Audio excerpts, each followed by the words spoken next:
Bienvenidos y bienvenidas a Primero Médicos. Ante todo, volver a agradeceros la gran acogida que están teniendo estos programas entre el sector médico y la población en general, que necesitamos sin duda un entorno óptimo para nuestros facultativos para que así puedan seguir sanando a la población. Hoy queremos abordar el tema, diríamos, idílico que plantea el Ministerio de Sanidad sobre la retirada de las guardias de 24 horas, que parece que no tiene tan fácil solución. En unos minutos, arrancamos. Arrancamos leyendo el siguiente titular. Sindicatos y expertos se muestran partidarios de la medida anunciada por Sanidad de reducir las jornadas para la seguridad de profesionales y pacientes, pero admiten que sería necesaria una gran inversión. Este es uno de los principales titulares que estamos leyendo en las últimas semanas en los principales medios de comunicación nacionales. El Ministerio de Sanidad ha abanderado esta reivindicación desde que ha comenzado la campaña y asociaciones médicas, sindicatos y el propio Colegio de Médicos de Madrid avisaron que no sería un cambio fácil porque no habría facultativos suficientes para cubrir todos los turnos y además algo muy importante es que tendrían que renunciar a buena parte de su nómina. Pero sin embargo está avanzando mucho en cómo querer optimizar esta postura y además quieren ir de una manera gradual, de las 17 horas primero antes de retirar las 24 horas. Y en este camino de transición, Sanidad tranquiliza mucho a los profesionales diciendo que no sufrirán una pérdida de su poder adquisitivo. Para ver realmente este idílico planteamiento y la desestabilización o no que puede surgir de toda esta reforma, tenemos en el estudio a Manuel Martínez Sellés, presidente del Colegio de Médicos de Madrid y jefe de sección de cuidados cardiológicos agudos del Hospital Gregorio Marañón, y Andrés von Wernitz, ¿lo he dicho bien? Correcto, adjunto del Servicio de Urgencias de la Princesa. Bienvenidos a vuestra casa, al Colegio de Médicos. Es un placer teneros aquí. Bueno, yo creo que lo primero para abordar este tema, Andrés, me gustaría preguntarte a ti, porque hablamos eso de un planteamiento idílico que fuera del deseo y que es algo que está en boca de todos los médicos, saber un poco qué va a pasar con estas guardias de 24 horas que se están planteando, saber si tal y como está ahora mismo el sistema de salud y con el número de facultativos existentes, ¿esto es posible o es una utopía electoral?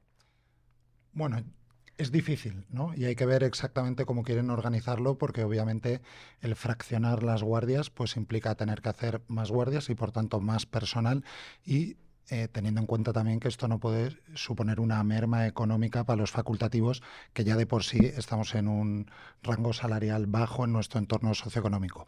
Y en cuanto a si es una medida electoral, ahí sí tengo que decir que el secretario de Estado de Sanidad en su época en la Comunidad de Madrid, en Más Madrid, sí hizo una reunión de trabajo donde invitó a sociedades científicas y alguna plataforma profesional como en la que yo estoy, en Somos Urgencias, para plantear precisamente este tema. O sea que sin duda no es una ocurrencia y sin duda tiene trabajo detrás, y lo que tenemos que esperar y ver es el planteamiento concreto que van a proponer. Manuel, tu opinión como médico la hemos escuchado en varios medios de comunicación, de hecho te han hecho muchas entrevistas al respecto sobre este tema. Tal y como está ahora, ¿crees que esto puede romper equipos? ¿Se puede lograr? ¿Realmente bajarían esas nóminas salariales que también preocupan a los médicos? ¿Hay alguna forma de atajar incluso con esa variable de las 17 horas antes de llegar a las 24? ¿Tú crees que eso es posible? Bueno, como decía Andrés, yo creo que hace falta ver cuál es la alternativa. Es decir, la situación actual de guardias de 24 horas nos la conocemos bien. Yo he hecho muchas guardias de 24 horas, no sé si tantas como Andrés, pero sigo haciendo guardias de 24 horas, que es indudable que la guardia de 24 horas tiene un impacto tanto a nivel profesional como familiar, etcétera. Pero claro, aquí hay que ver cuál es la alternativa que se propone.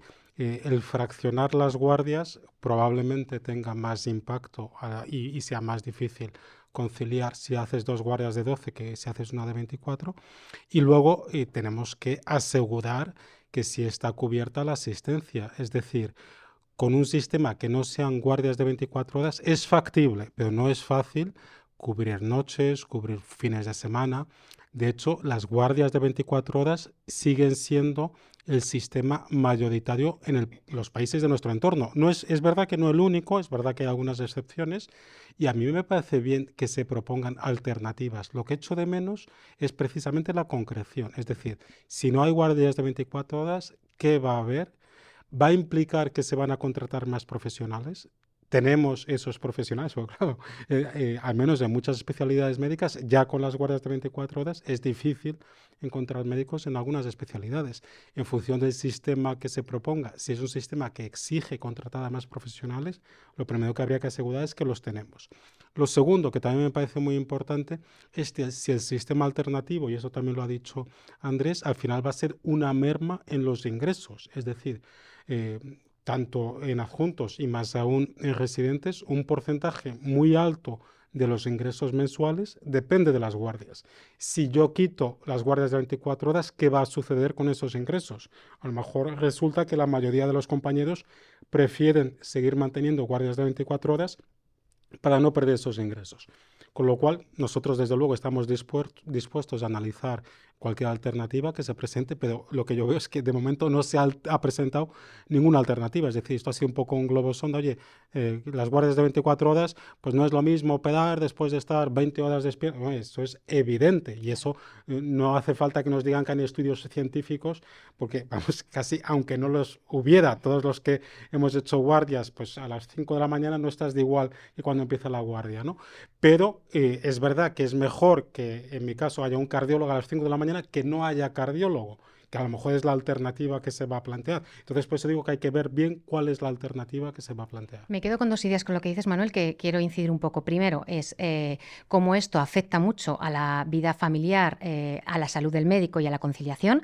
Entonces, me gustaría preguntarte, bueno, pues esos estudios de los que hablamos, que es evidente que aunque no los hubiera, sabemos que esto afecta, ¿cómo se ve afectada esta? O sea, me gustaría profundizar un poco en cómo se ve afectada o cómo afecta en la salud de un médico estos cambios horarios, estos turnos y estas guardias, para que profundicemos un poquito en este tema.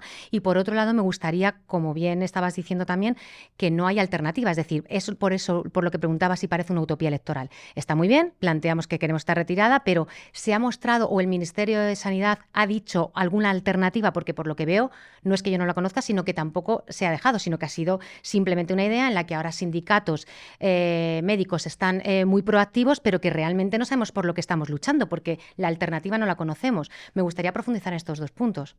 Bueno, yo creo que el sistema actual puede mejorar, pero todo es susceptible de empeorar.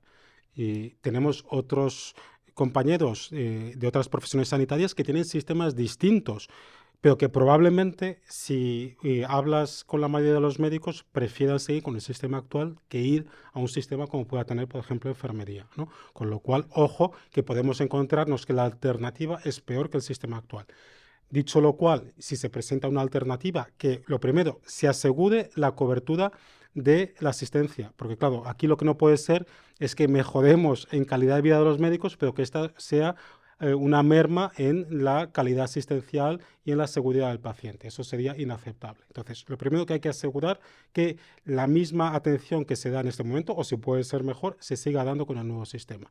Lo segundo, y eso yo creo que, como dice Andrés, me parece muy importante, que esto no sea una merma del rendimiento económico que suponen las guardias para los médicos.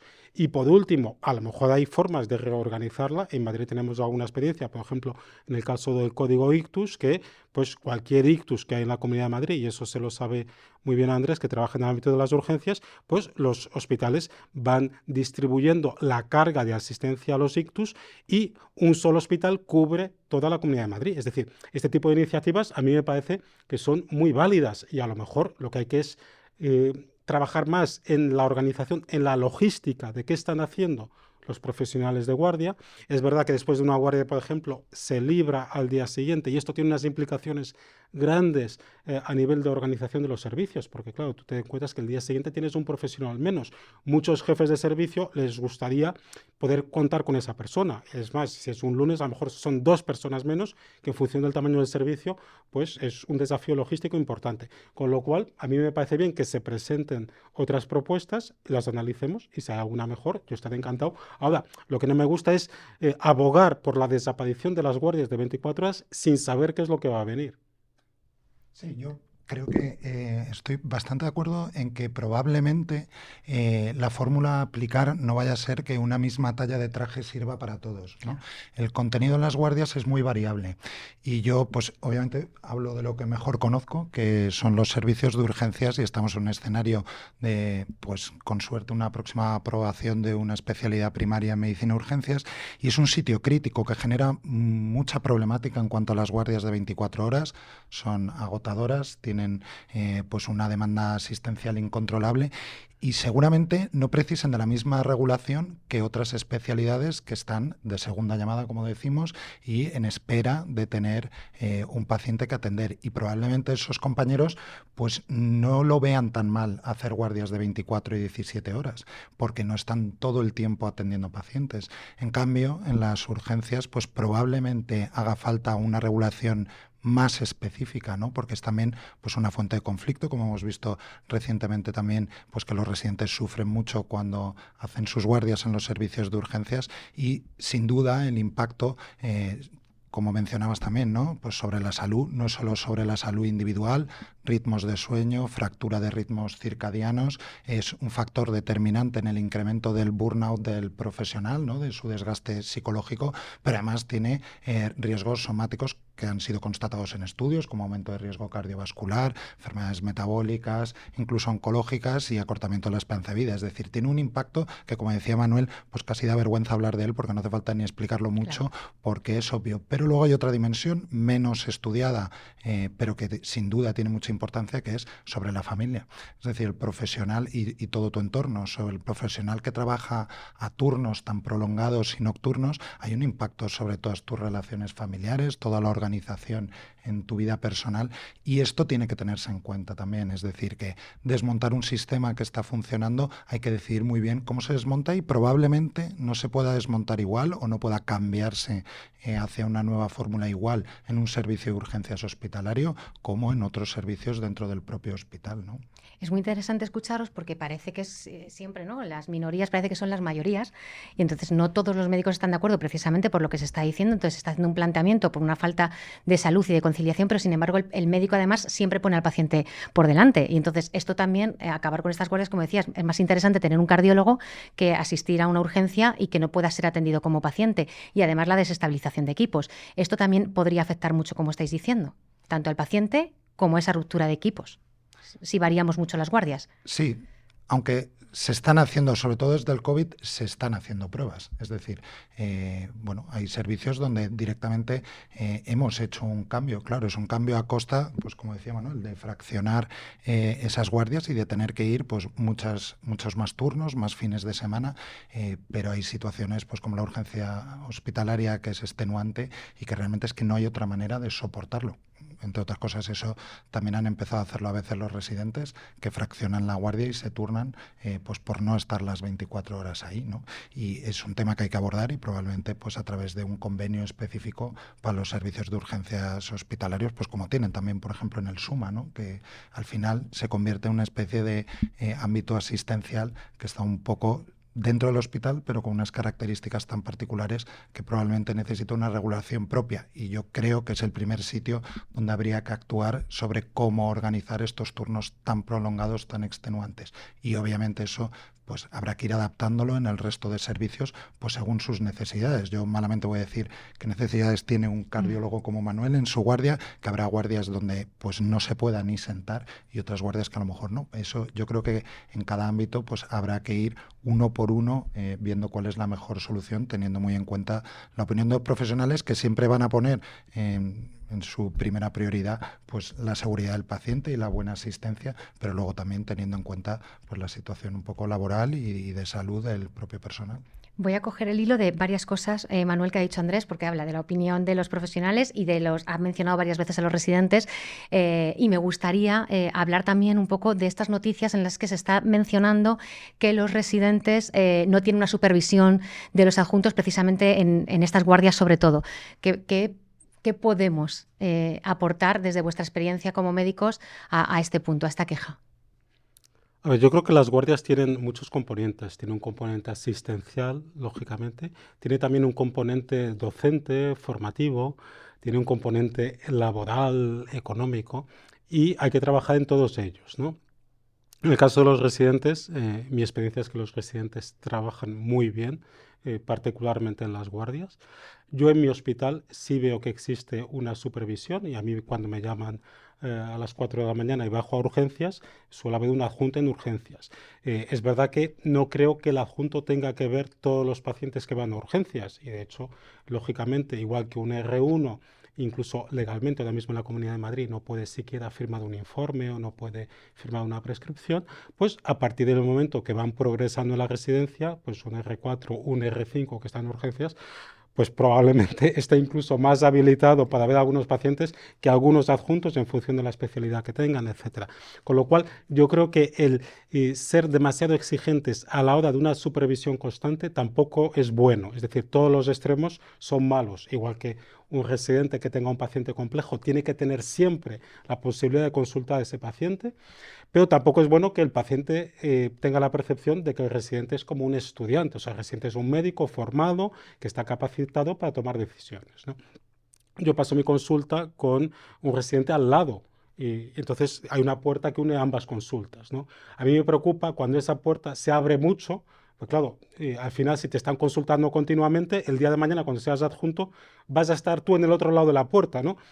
Pero también me preocupa cuando la puerta no se abre nunca, ¿no? Porque claro, te dices, oye, alguna duda, algún paciente complejo tiene que haber, ¿no? Entonces, yo creo que todos los extremos son malos. Entonces, yo creo que hay que cuidar este papel formativo, docente de las urgencias, que creo que se intenta cuidar, a lo mejor no tanto como se debiera, y también muchas veces la misma sobrecarga asistencial, pues a veces dificulta hacer esta supervisión y esta formación, que yo creo que es exigible, y me parece bien que los residentes la exijan, pero eso no significa que tengas que tener el adjunto siempre detrás de ti, sino eso yo creo que también es malo desde el punto de vista formativo. Creo que hay que cuidar este aspecto docente asistencial, creo que hay que cuidar el aspecto profesional y creo que hay que cuidar el aspecto laboral, ¿no? Ya que está aquí Andrés del Hospital de la Princesa, mi primer contrato fue un contrato de guardias en el Hospital de la Princesa que hacía 6 guardias al mes en la unidad coordinada de la Princesa y solo me daban de alta y de baja las horas que estaba de guardia. Entonces yo ahora cuando pido mi vida laboral,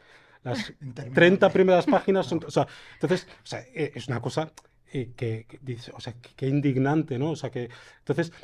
Pero entonces creo que también ese aspecto laboral hay que cuidarlo más. O sea, no puede ser que médicos que están jugando o teniendo decisiones que pueden poner en riesgo la vida de sus pacientes a las 2 de la mañana, pues no tengan una remuneración adecuada, ¿no? Y yo creo que todos los aspectos hay que cuidarlos. Ahora, creo que transmitir la idea de que en las urgencias de Madrid los residentes no están supervisados, en mi experiencia, y yo digo, no es lo que veo en mi hospital, no corresponde a la verdad. Yo creo que existe una supervisión. Es verdad que a lo mejor hay hospitales donde hay que trabajar un poquito más, pero no creo que sea exigible que el adjunto de urgencias, y eso seguro que lo comenta mejor Andrés, pues tenga que ver todos los pacientes, pues lógicamente pacientes complejos, dudas diagnósticas, compromisos vitales, etcétera, pues sí, pero pues un paciente que va a urgencias porque le duele un dedo, pues probablemente Claro. no es necesario que lo vea el adjunto. Pero bueno, seguro que Andrés puede Sí, Andrés, pues que aclarar volvemos eso. un poco a las Sí. minorías que parecen mayorías, entonces...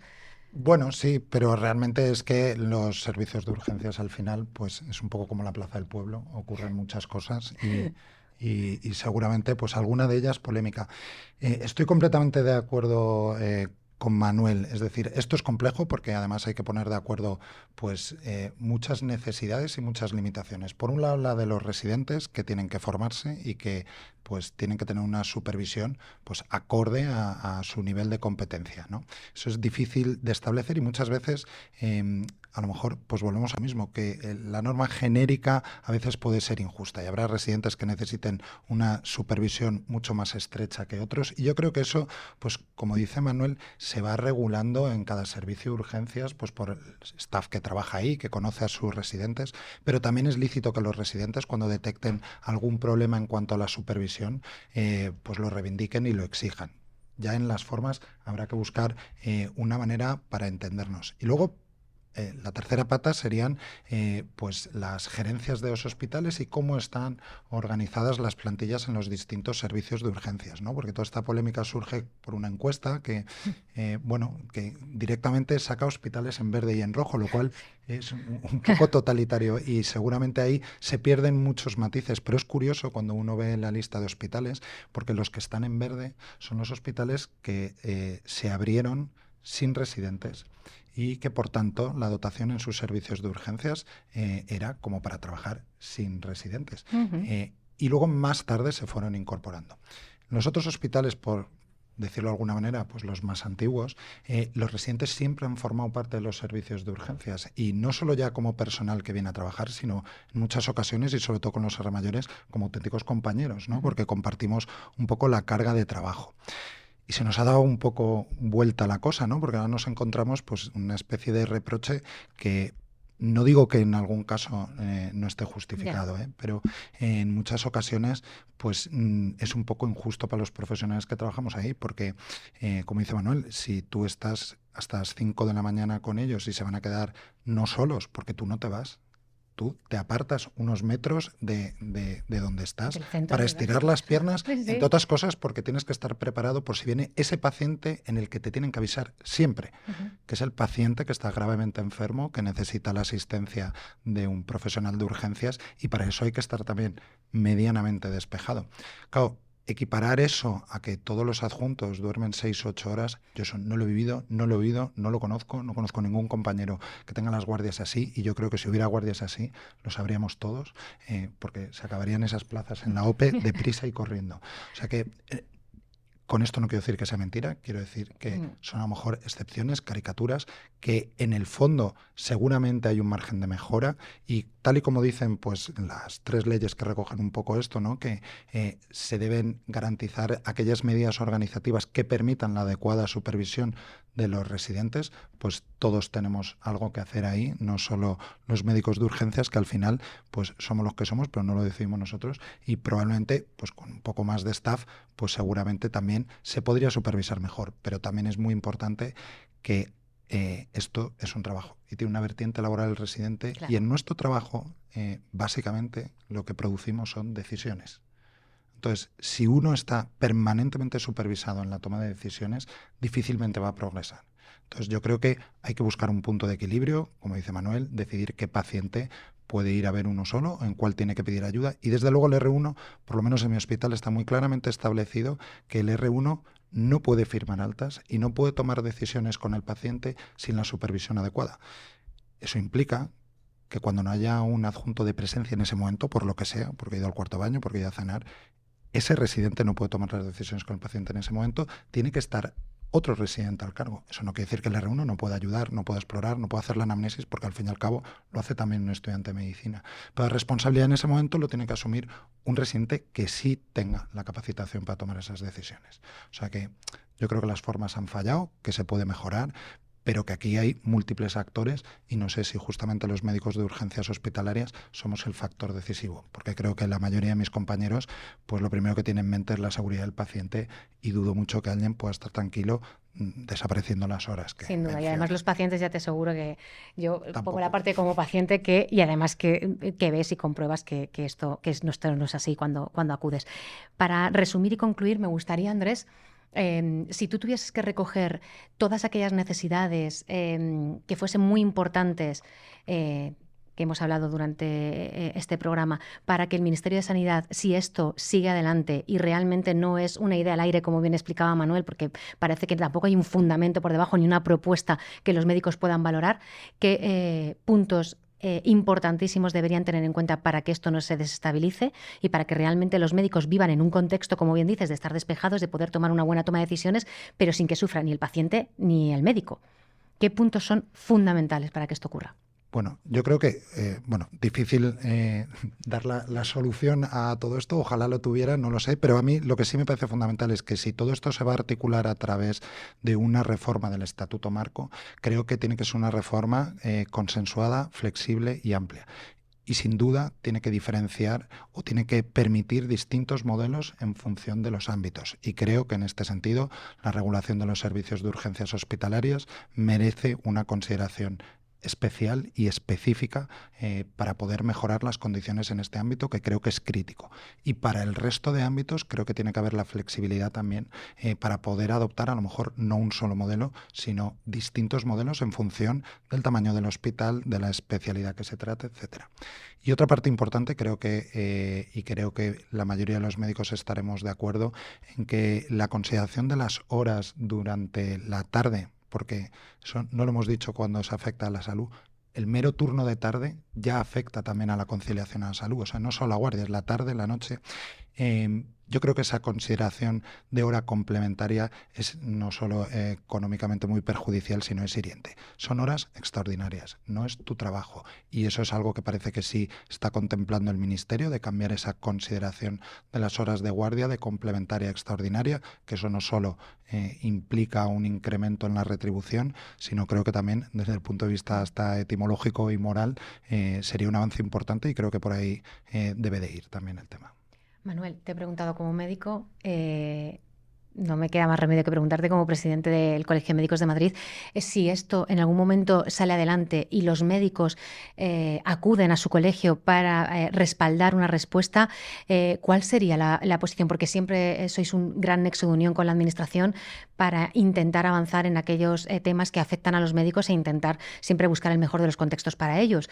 Como presidente del Colegio de Médicos, ¿cómo abordarías este tema y qué crees que sería fundamental? Yo creo que la clave, la ha dicho Andrés, que tengamos un nuevo estatuto. El estatuto marco, yo creo que en su momento tuvo una utilidad, pero es cierto que se ha quedado totalmente desfasado, ¿no? Yo creo mucho más en la organización interna de los servicios, es decir, creo que si damos capacidad de gestión a los servicios, porque como ha dicho Andrés, pues no tiene nada que ver a lo mejor un servicio de urgencias con uno de neurocirugía, y la forma como hay que abordar los distintos aspectos del día a día, pero también las guardias, es muy distinta. Entonces, probablemente lo que haya que decir a un jefe de servicio es: usted asegúreme la asistencia a los pacientes de forma adecuada, y casi yo le diría, y organícelo como quiera. Y probablemente los recursos que le vamos a dar a ese servicio se vayan a utilizar mucho mejor. Y a lo mejor, como dice Andrés, pues hay servicios, y es verdad que urgencias es muy peculiar, y es evidente que la carga asistencial continuada que tienen los servicios de urgencias, pues probablemente necesite unas especificidades logísticas distintas a otros servicios, y de hecho yo creo que eso también está reflejado ya en la aprobación de la especialidad de urgencias, que también nosotros siempre hemos defendido por varios motivos, pero en concreto en Madrid lo que no tiene mucho sentido es estar formando 4 años a profesionales fuera de los hospitales como médicos de familia para que luego se dediquen a trabajar toda su vida en un hospital. Entonces, aunque sea simplemente para distinguir mejor desde el principio aquellos que se van a formar de medicina de urgencias y medicina familiar, ya valdría la pena esta nueva especialidad. Pero es que además eso va a permitir organizar mejor los servicios, y probablemente también, si tú tienes tu residente que pertenece al servicio de urgencias, va a ser mucho más fácil cubrir las guardias con tus residentes propios, porque todos los que hacemos guardias con residentes de nuestro servicio sabemos que no es lo mismo. O sea, en general todos los residentes trabajan muy bien, pero lógicamente el residente que se conoce su servicio, que está más especializado en ese tipo de pacientes, te puede aportar mucho más también en una guardia. Yo creo que esto va a ser también un beneficio que va a permitir esta reorganización, y nosotros lo que vamos a defender siempre es no solo mantener la situación actual, mejorarla si se puede, y siempre respetando la calidad asistencial y la necesidad de cubrir a las urgencias las 24 horas del día, incluyendo fines de semana y noches. Si eso se puede hacer con otro horario que respete la conciliación familiar, el descanso, y que esto no sea una merma económica, ahí siempre van a tener nuestra respuesta afirmativa. Bueno, pues muchas gracias, primero como paciente y por el esfuerzo que hacéis, por vuestra conciliación y vuestros esfuerzos, que sé que afecta a vuestra salud. Y luego, bueno, pues que si esto sigue adelante, espero que volvamos y que realmente con esos planteamientos que dé el Ministerio de Sanidad podamos profundizar un poco más y ver ya claro y conciso qué soluciones podéis dar. Muchísimas gracias. Muchas gracias. Gracias. Además, estas semanas en Primero Médicos ha empezado la campaña de colegiación de los MIR, donde ICOMEM celebra que los 2 primeros MIR eligen como destino la Comunidad de Madrid. La vocalía de Ejercicio Libre del ICOMEN anuncia esta semana que se ha creado la Mesa de Ejercicio Libre y Sanidad Privada, un hito histórico que marca un paso significativo hacia la representación equitativa de todos los colegiados. La presidenta regional anunció en estas semanas el incentivo de 500 euros que quiere dar desde mayo a los médicos de familia y pediatras que trabajen o se incorporen a los centros de salud de difícil cobertura. Y hasta aquí, Primero Médicos de esta semana. Nos vemos en el próximo programa.